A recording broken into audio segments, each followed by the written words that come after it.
నా కలరాణి దొరికింది, నా ప్రేమదేవత దొరికింది. ఆ కాళ్ళు దొరికాయి, గజ్జలు కట్టేస్తాను. ఆ కాళ్ళు గజ్జలు కట్టేస్తాను. పిడికాళ్ళ పట్టుకున్నాను.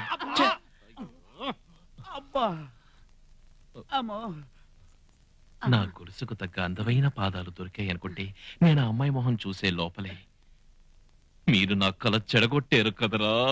ఓరి దుర్మార్గుడా, కాసేపుంటే నా లైఫ్ మాటాష్ అయిపోయింది. గజ్జలు పెట్టుకుని కలలు కంటున్నాడు కనుక నన్ను కిటికీలోంచి వేలాడి తీశాడు. ఇదే నెక్లెస్ పెట్టుకుని కలలు కనుంటే ఆ నెక్లెస్ కి తగ్గ గొంతు ఇదేనా నన్ను గొంతు పిసికి చంపేసి ఉండేవాడు. వీడి పక్కనుంటే ట్రైన్ లో జర్నీ చేస్తున్నంత భయంగా ఉంది. ఎందుకురా ఇలా కలలు గాని మా ప్రాణాలు తీస్తున్నావు? ఒరే కృష్ణ, మనం ఏదో సాధిద్దామని ఊరు వచ్చి ఆఖరికి మ్యూజిక్ షాప్ లో పనిచేస్తూ బతుకుతున్నారా? కానీ నువ్వు చేసే పని మీద శ్రద్ధ లేకుండా వెదవది ప్రేమ కోసం తిరగడం బాగుందా చెప్పు? రై, నా గురించి ఏమైనా అనండి, కానీ నా ప్రేమ గురించి మాత్రం ఏమీ అనకండి.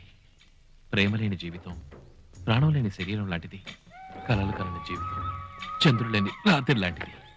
రే, మన ఇండియన్ కల్చర్లో 16 ఏళ్ల వరకు తల్లిదండ్రుల కోసం బతుకుతాం. 25 ఏళ్ల తర్వాత పెళ్లి చేసుకుని భార్యాబిడ్డల కోసం బతుకుతాం. ఇందులో 16 నుంచి 25 వరకే మన కోసం బతుకుతాం, మన భావాల కోసం బతుకుతాం. ఈ 9 ఏళ్ల జీవితంలో మనకి ప్రతిరోజు విలువైంది. ప్రేమ అనేది ఒక వరం లాంటిదిరా. నిజానికి అది నిజ జీవితంలో అందరికీ దక్కదు. చాలా మంది కళల్లోనే ప్రేయసి గురించి ఊహించుకుంటూ బతుకుతారు. అది కూడా వద్దంటే ఎలారా? అదంతా ఓకే బావా, నీ లవర్ దొరికిన తర్వాత ఈ గజ్జలు కొని చావచ్చుగా. రే, ప్రేయసి దొరికిన తర్వాత కొనిస్తే అది స్వార్థం, పెళ్ళైన తర్వాత కొనిస్తే అది బాధ్యత.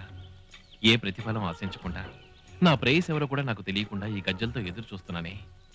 This is my love. నా ప్రేయసి ఎక్కడుందో కూడా నాకు తెలియదు, కానీ నా హృదయంలో తననే ఆరాధిస్తున్నాను. 5 వింతలలో మొదటి వింత సెయిలింగ్ స్టోన్స్. సెయిలింగ్ స్టోన్స్ అంటే కదిలే రాళ్ళు. ఇది వినటానికి కాస్త కొత్తగా అనిపించినా నిజంగా కదిలే రాళ్ళు ఉన్నాయి. కాలిఫోర్నియాలోని డెత్ వ్యాలీ అనే లోయలో కదిలే రాళ్ళున్నాయి. అసలు ఈ ప్రాంతంలో రాళ్ళు నిజంగానే కదులుతాయంట. ఎంతోమంది ఎన్నోసార్లు ఇక్కడ పరిశోధనలు చేశారు. అసలు అవి ఎందుకు కదులుతున్నాయి? ఆ రాళ్లకు ప్రాణముందా, లేకపోతే భూమి యొక్క ఆకర్షణ శక్తి వల్ల ఆ రాళ్ళు అలా